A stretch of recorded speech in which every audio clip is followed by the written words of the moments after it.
欢迎回到末世过河，我是查尔斯老查。老查呢，在准备新一期节目的时候呢，会习惯性的用动机系统论做各种推演，同时呢，也顺道会推演一下国际形势。简单来说，就是把复杂的现象拆解成两个基本的要素，分别是动机，也就是参与方的诉求以及诉求的强烈程度；另外一个呢，就是系统，就是为了实现这个动机而形成的结构。我呢，会把同一个事件里的各方参与者的动机结构拆开，同时观察他们各自的系统约束，然后把它们放在一起看，看看呢会产生什么样的能量流动。结果这一次推演到某个点的时候，一个非常有意思的现象跳了出来。我发现两个看起来完全不相关的目标，格陵兰和台湾，在他们的背后居然有着同样一种动机类型，这让我愣了一下。当我把当下川普和习近平的动机结构拆开来看，我发现了一个可以被讨论的问题。在2020年代这个时间点上，同时出现了两个需求千古一帝作为其核心动机的领导人，一个想要格陵兰，一个呢想要台湾，一个要在美国历史上留下扩张总统的印记，一个呢要完成民族复兴的最后拼图。在老查的知识结构里是没有巧合这个东西的，这背后有更深层次的系统性原因。所以呢，今天要和大家分享的是这两个强大的野心动机同时出现的时机，以及这种动机共振会带来什么效果。但是在开始之前我必须说清楚3件事情。第一，这是动机拆解，不是预测。我呢不是说他们会做什么，我只是在展示他们想做什么的动机结构。第二呢，这是关于为什么的问题，而不是会不会的问题。动机系统论最关心的是动机形成的机制，而不是结果的预测。第三就是这一次对历史野心的压力测试。老查要推演的是，当两个大国领导人的历史野心达到某个极值时，这种动机共振会对世界产生什么样的影响。好了，理论掰完了，现在呢，让我们来开始拆解这两个千古一帝的平行野心。我们先要解释一下什么是千古一帝的动机。首先呢，这不是一个贬义词，也不是一个褒义词，这是一个动机类型学的分类。在动机系统里，老查呢会把政治家的动机大致分成3个类型。第一种呢叫权力维持型，这是大部分领导人的动机，他们要的呢是保住位子，平稳过渡，不要出大乱子，任期结束后体面的交接，然后退休。这种领导人呢追求的是稳定。第二种呢叫政策改革型，这是少数领导人的动机，他们要的是推动某个具体的改革，解决某个具体的问题，譬如医疗改革、教育改革、经济转型等等。任期结束后呢，他们希望看到的是这个问题被解决了。这种领导人呢追求的呢是成就。第三就是历史铭刻型了，这是极少数领导人的动机，他们要的不是权力，也不是政策的成就，他们要的是在历史课本上留下改变格局的一笔，不是被记住，而是被铭刻，不是一届好总统，而是一个历史的转折点。这种领导人追求的是永恒，而川普和习近平呢都属于这第3种。让我们分别拆开来看看首先看看川普要的是什么。肯定不会有人说他为了要钱，川普自己已经是亿万富翁了，他不缺钱。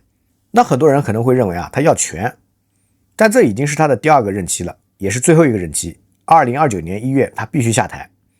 那他要的是什么呢？老查的拆解是他要的是总统山上的第5个头像。大家可能都知道美国的南达科他州的拉什摩尔山上刻着4位总统的巨型头像，分别是华盛顿，也就是国父，建立了美国；杰弗逊1803年呢购买了路易斯安那，让美国的版图扩大了1倍；老罗斯福推动巴拿马运河，让美国控制了2大洋的咽喉；林肯废除了奴隶制，保住了联邦，顺道呢也是他启动了阿拉斯加的购买案。这4个人有什么共同点呢？他们都改变了美国的版图或命运。川普要的就是这个位置，他在第1任期就提出过购买格陵兰。2019年的时候，他公开表示对格陵兰有兴趣，结果那时候丹麦首相直接回应荒谬，川普很生气甚至取消了访问丹麦的行程。但他为什么那么执着于格陵兰呢？格陵兰岛面积是216万平方公里，是世界上最大的岛屿，比台湾岛大60倍，但人口呢只有 5.6 万，整个岛 80% 是被冰覆盖的。从战略价值来看，格陵兰位于北极，随着气候变化呢，北极航道正在开放，谁控制了格陵兰，谁就控制了未来的北极贸易航线。而且格陵兰有美国的图勒空军基地，这是美国在北极的重要军事据点之一。格陵兰呢，同时有全球第2大稀土储量，仅次于中国。稀土是现代工业的维生素手机、电脑、导弹、战斗机都离不开稀土，而中国目前控制着全球 90% 的稀土加工能力。如果美国能够获得格陵兰的稀土，就能部分摆脱对中国的依赖。另外购买格陵兰呢，可以和购买阿拉斯加相提并论。1867年的时候，时任国务卿希沃德从俄国手里买下了阿拉斯加，花了720万美元。当时被各种嘲笑，说是希沃德的蠢货。但后来阿拉斯加发现了石油和黄金，这笔交易被称为了神来之笔。川普想要的就是这样的一个历史定位，他可以宣称我让美国的版图扩大了，我是伟大的扩张总统。这就是川普的动机核心。他不想要一个好评总统的称号，他想要的是总统山上的第5个头像，不是被记住，而是被铭刻，不是一届好总统，而是一个历史的转折点。我们再来看看习近平习近平要的是什么呢？首先肯定一点，他要的不仅仅是稳定。习近平在2018年已经修宪，取消了国家主席的任期限制，理论上他可以一直干下去，他不需要保住位置。有一种解释说他想经济增长，但中国的改革开放其实已经完成了，经济总量已经是全球第2。那这时候他要什么呢？他要的是完成民族复兴的最后一块拼图。在中国的官方叙事里有一个核心概念叫中华民族伟大复兴的中国梦。这个梦的内容是什么？简单来说，就是让中国从100年国耻中走出来，重新成为世界强国。1840年鸦片战争以来，中国被列强欺负，割地赔款，香港被英国占领，1997年回归，澳门被葡萄牙占领，1999年回归，而台湾呢，自从1895年割让给日本，1945年日本战败后由国民政府接收，1949年国民政府退守台湾至今。在中国大陆的官方叙事里台湾是100年国耻的最后遗留。如果习近平能在任期内完成统一，那他就是完成民族复兴的那个人。他的历史地位可以比肩康熙收复台湾，可以比肩毛泽东建立新中国，甚至超过邓小平的改革开放。习近平将是完成统一的那个人，这就是他的动机核心。台湾岛面积 3.6 万平方公里，比海南岛稍大一点点，人口呢2300万。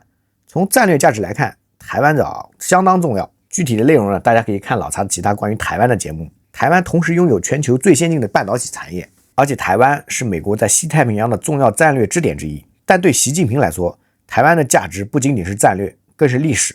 如果拿不到台湾，民族复兴就是不完整的；如果拿到了台湾，他就是完成统一的历史人物。这就是为什么台湾问题对习近平来说不是一个可以慢慢来的问题，而是一个必须在他任内完成的历史使命。现在大家看到了吗？川普和习近平虽然目标完全不同，一个想要格陵兰，一个想要台湾，但他们的动机类型是一样的，都是历史铭刻型。他们都不满足于做一个好领导人，他们要的是在历史书上留下改变格局的一笔。最关键的事情，他们的时间窗口呢还刚好重叠。川普的第2任期是从2025年1月至2029年1月，这4年是他最后的机会。而习近平的年龄，他1953年出生，2025年已经72岁了，时间的窗口也在关闭。两个人都进入了现在不做，以后可能没有机会的状态。这种动机类型的同构，再加上时间窗口的重叠，本身就很罕见，也很危险。因为当2个大国领导人都进入了历史铭刻的模式时，世界就会变得非常不稳定。现在我们理解了川普和习近平的动机类型，但这里呢有一个更深层次的问题了。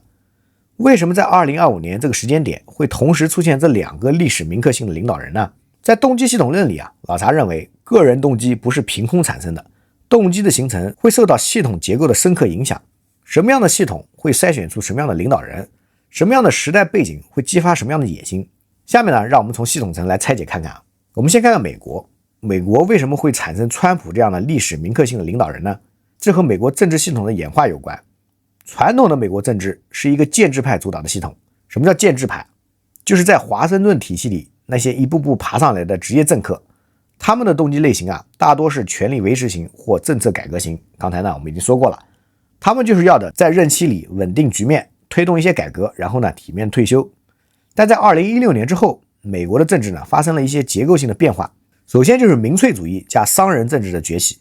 川普他不是传统的政客，他没有在华盛顿体系里的熬资历，他是直接从商界跳进了政界。他的支持者要的不是稳定过渡，而是打破建制。这种选民结构筛选出来的领导人呢，动机就会不一样。传统政客的约束是什么？他要对党内的元老负责，他要对建制派负责，他要对未来的政治生涯负责。所以他不敢做太激进的事。但川普呢，他对建制派没有负债，他的支持者要的就是你敢不敢干别人不敢干的事，而且这是他的第2个任期了，也是最后一个任期，他没有下一次了，他不需要考虑连任，他不需要顾及下一届选举，他有条件可以做一些当下代价巨大但历史意义深远的事情。这种系统结构加任期窗口的组合，释放了他对历史铭刻的动机。如果是在第1任期，他还会犹豫，那这个第2任期呢，这是他留名青史的最后机会。然后我们再来看看中国，中国政治系统的演化也很有特色。邓小平之后，中国的领导人产生了一个机制，就是集团领导加任期限制的系统。江泽民、胡锦涛都是在这个系统里产生的，他们的动机类型也差不多，大多都是权力维持型。因为系统的约束性很强，首先你只能干2届，也就是10年。你上面呢有退休的老领导，在传统的语序里他们称之为太上皇。你周围呢还有常委会，也就是集体领导的班子。你下面呢还有接班人通常呢是上一代已经指定的内定下一代。在这种系统里领导人的动机呢就会被压缩到稳定过渡。但习近平改变了这个系统，2018年修宪取消了国家主席的任期限制，这就意味着集体领导的制度约束被打破了。习近平不再受2届10年的限制，他可以一直干下去。理论上他有足够的时间去做历史性的大事，但问题是他的时间窗口呢也在关闭。这个窗口不是制度上的限制，而是生理上的限制。刚才我们已经说过了，2025年的习近平已经72岁，2026年已经来到了73岁。如果他想在还有精力的时候完成统一，时间呢也不多了。而且国内的压力呢也不能忽视，中国经济增速放缓，房地产危机，地方债务危机，人口老龄化，如果经济持续下滑，执政合法性的基础呢会发生变化。所以习近平也有一个历史窗口，而这个窗口刚好和川普的第2任期完全重叠。2025年至2029年这4年是2个人历史野心的交叉点。川普需要在4年里 Make America Great Again Truly， 习近平需要在还有精力的时候完成统一。这就是为什么这一个巨型的动机系统能在现在这个时间点上成立。另外呢，还有一个更大的背景问题，现在当下是全球化退潮的时代，这不仅仅是美国和中国各自的系统演化，这是整个国际秩序的结构性变化。过去30年里1990年至2020年是全球化的黄金时代，这个时代的主旋律是什么？是相互依存。美国和中国虽然有竞争，但更多的呢是合作。中国加入 WTO 以后成为世界工厂，而美国享受廉价商品，维持消费主义，双方都从这个系统里获益。在这种时代背景下，领导人的动机会是什么？自然是维持这个系统的运转，不要打破它，因为打破了大家都吃亏。但2020年之后，这个系统开始瓦解，疫情、供应链危机、地缘冲突让相互依存变成了相互制约。美国开始觉得我们太依赖中国了，这是战略风险而中国开始觉得我们可能也太依赖美国主导的体系了，这是战略脆弱。全球化的退潮意味着什么？零和竞争的回归，不再相信大家一起做大蛋糕，而是相信你多吃一口，我呢就会少吃一口。在这种时代背景下，领导人的动机呢会发生什么样的变化呢？那自然是从维持现状变成改变格局，因为现状已经不可持续了，如果不主动改变，就会被动挨打。这就是为什么川普和习近平在这个时刻会被激发出历史铭刻的动机。另外还有一个因素呢，就是国内政治的极化了。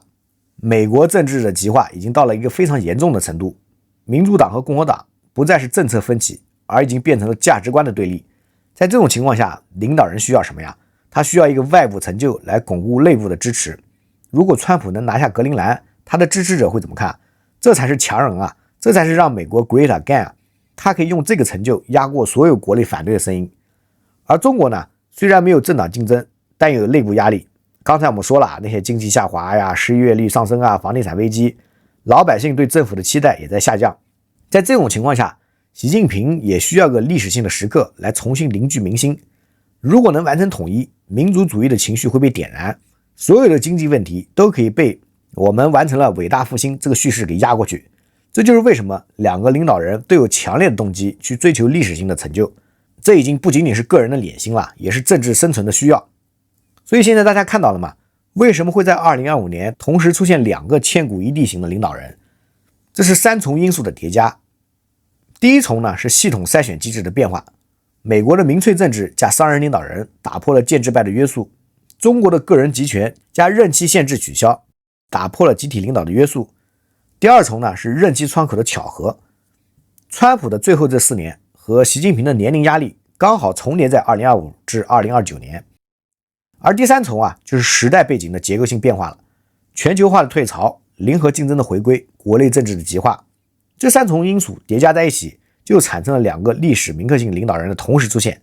这不是好事，这也不是坏事，这就是现实。现在呢，我们要来看看最关键的问题啊，当这两个人同时开始追求他们的历史铭刻目标时，会发生什么？在动机系统论里，我们关心的不仅是动机是什么，还要看动机会如何演化成行动。老蔡在这里呢，分别推演了两条路径啊。我们来先看看川普的格陵兰。川普会怎么推进啊？他已经在推了。2019年第一任期，他提出过购买格陵兰，结果呢被丹麦拒绝。2025年第二期任期刚开始，他又重新提起这个话题。而且根据最新的报道，美国已经在北约框架下获得了格陵兰的全面军事进入权。注意这个措辞啊，不是购买，而是军事进入权。什么意思啊？就是美国可以在格陵兰自由建立军事基地，部署军队，而不需要每次都和丹麦谈判。这是第一步。川普的策略是什么？不是直接买岛，而是温水煮青蛙式的渗透。第一阶段呢是强化军事存在。美国呢已经在格陵兰有图勒空军基地了，现在又有了全面军事进入权，可以扩大军事部署，增加驻军，建立新基地，部署导弹防御系统。格陵兰在军事上已经是实质上的美国领土。第二阶段呢就是经济诱惑。川普会对格陵兰人说，你们想要经济发展吗？我们可以投资。你们想要就业机会吗？我们可以开发稀土矿。你们想要基础设施吗？我们可以修路、建港口、建机场。第三个阶段呢就是政治施压了。川普呢会对丹麦施压，如果你们不配合，我们就会减少对北约的投入。如果你们不配合，我们呢会在贸易上对你们不利。丹麦呢是北约成员国，高度依赖美国的军事保护，而且格陵兰对丹麦来说其实是一个负担。每年丹麦要给格陵兰大量的补贴，但格陵兰的经济还是不行。如果美国愿意接手这个负担，其实丹麦也未必会强烈反对。第四个阶段呢就是最终目标了。川普的最终目标是让格陵兰自愿成为美国的自由联合邦，就像波多黎各、关岛、北马里亚纳群岛那样，名义上呢有自己的政府，但国防、外交都归美国，居民是美国公民，本质上呢就是美国领土。对格陵兰的 5.6 万人来说这意味着什么？丹麦的边缘居民变成了美国公民，可以自由进入美国工作、生活，享受美国的福利、医疗、教育。这个诱惑是巨大的。在动机层，川普的决心已经是非常明确了，在系统层路径也是很清晰的。那阻碍在哪里呢？第一道阻碍呢还是丹麦的主权。格陵兰名义上是丹麦的自治领地，丹麦不可能轻易放手。但是丹麦的谈判筹码有多大呢？其实并不大，因为丹麦依赖美国的军事保护，而且格陵兰对丹麦来说其实是财政负担。第二道阻碍呢是欧盟的反对，欧盟会把这次行动看成美国侵占欧洲的领土。但欧盟能做什么呢？难道是制裁美国吗？那也不太可能。欧盟自己内部就一堆问题，他们根本没有能力对抗美国。第三道阻碍呢就是国际法了。国际法不允许强买强卖领土，但如果格陵兰自愿独立，然后自愿加入美国呢，这在国际法是有先例的。所以格陵兰的路径的阻碍不是不可逾越的，关键是川普的决心有多大，他愿意付出多大的代价。而刚才我们也说了，从他反复提起这个话题来看，他的决心其实很大。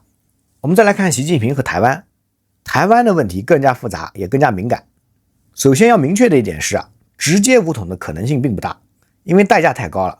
人员的伤亡可不是单方面的，解放军会有伤亡，台湾呢也会有伤亡，数万人甚至数十万人的生命会受到威胁。第二呢是国际制裁，美国、欧盟、日本肯定会制裁中国，中国的外贸、金融都会受到重创。第三呢就是经济的冲击，如果直接进行战争会导致全球供应链的中断，台湾的半导体产业会被摧毁，中国的经济也会受到巨大的冲击。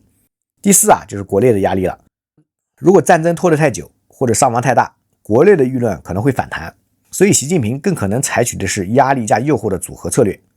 第一层我们已经知道了，是军事威慑，解放军的军事演习会常态化，绕台飞行、穿越海峡中线、模拟封锁等等，目的呢不是为了真的打，而是让台湾人感受到战争的压力。第二层呢是经济压力，限制两岸的贸易，减少陆客，打压台商，让台湾的经济感受到和大陆对抗的代价。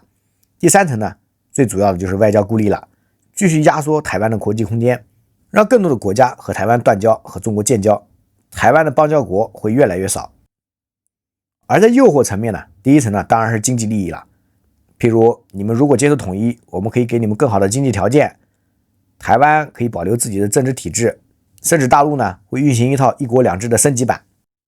第二层呢是给予政治地位，台湾的领导人可以在中央政府担任高级职务，台湾可以有自己的军队，可以有自己的货币，有自己的护照。第三层呢就是打民族情感牌，我们呢都有同样的祖先，统一是民族复兴的需要，不要做历史的罪人。这种压力加诱惑的策略目标是什么？目标就是让台湾主动接受某种形式的统一框架，这不是武力征服，而是和平统一。这样习近平就可以宣称我完成了统一，而且呢没有打仗，这就是中华民族的伟大胜利。但阻碍其实更大，第一道阻碍就是台湾本土的认同，这是最硬的一道阻碍。1972年的台湾主流认同呢还是中国，但2025年、2026年的台湾呢，经过30多年的本土化，对台湾人的认同已经占据了主流。根据台湾的民调，超过 60% 的人认为自己只是台湾人。这意味着什么呀？认同结构已经发生了代际更替，年轻一代的台湾人根本不认为自己是中国人，他们从小接受的教育就是台湾主体性，这种认同是很难被经济利益或者民族情感所改变的。第二道阻碍呢，就是美国的军事承诺了。虽然美国对台湾的承诺是战略模糊，但美国有台湾关系法，有对台军售，如果中国真的对台湾有军事行动或者施加过大的压力，美国会不会军事介入啊？这是一个很大的变数。而且日本、韩国、菲律宾、澳大利亚都会把台湾问题看成美国同盟体系的试金石。你美国如果不保台湾，他们会觉得美国还可靠吗？这会动摇整个美国在亚太同盟体系中的形象。第三道阻碍就是国际舆论了。如果中国一定要用武力或者过度压力统一台湾，国际舆论会是怎么反应呢？会不会把中国当成侵略者？会不会把台湾看成受害者？这个操作会严重损害中国的国际形象。所以呢，台湾路径的阻碍比格陵兰的路径要高得多。这也不是习近平能不能拿下的问题，这也是一道习近平能不能在可承受的代价内拿下的问题。如果代价太高，比如战争、制裁、经济崩溃，会随之而来的政权合法性危机，那这个目标就不可行。但如果找到一条代价可控的路径，习近平会不会立刻推进？会，因为他的动机也太强了。好，现在呢，我们看到两条平行线啊，川普推进格陵兰，习近平推进台湾，两人各干各的。但问题是，这两条平行线会不会在某个点上交汇啊？在老查之前的一次推演中啊，我曾经构建出来一个交易的逻辑，就是中国在格陵兰的事情上帮助美国，美国呢在台湾的问题上呢放水。这个逻辑在动机层看起来是成立的，但老查我呢也必须诚实的说啊，这个逻辑呢过于牵强。为什么牵强呢？第一，美国呢不可能出卖台湾，这不是因为道德啊，而是因为系统的约束。美国的国会不会同意，美国的盟友不会接受，美国的媒体可能会炸锅，川普就算想做也很难做。第二呢，中国也不需要用帮美国拿格陵兰来坏台湾。格陵兰对中国有没有什么价值啊？是稀土吗？中国自己就有全球最大的稀土储量，北极航道，中国可以自己建冰上丝绸之路，中国也没有什么理由去帮美国去做扩张领土，这完全不符合中国的战略利益。第三呢，就是台湾和格陵兰根本不是一个量级的东西。格陵兰的 5.6 万人没有强烈的本土认同，而台湾的2300万人有成熟的民主制度和本土认同，这两者的交易价值呢完全不对等。所以美国和中国啊，在这两件事情上的一个交易逻辑呢，是我在推演过程中的一个极端假设，它在理论上呢是可以被构建出来的，但在现实中啊几乎不可能发生。那更可能的情况是什么呢？还是两个人各干各的，互不相让。川普推进格陵兰，不管中国怎么想，习近平推进台湾，也不会管美国怎么想，两条平行线不会交汇，但会产生相互的影响。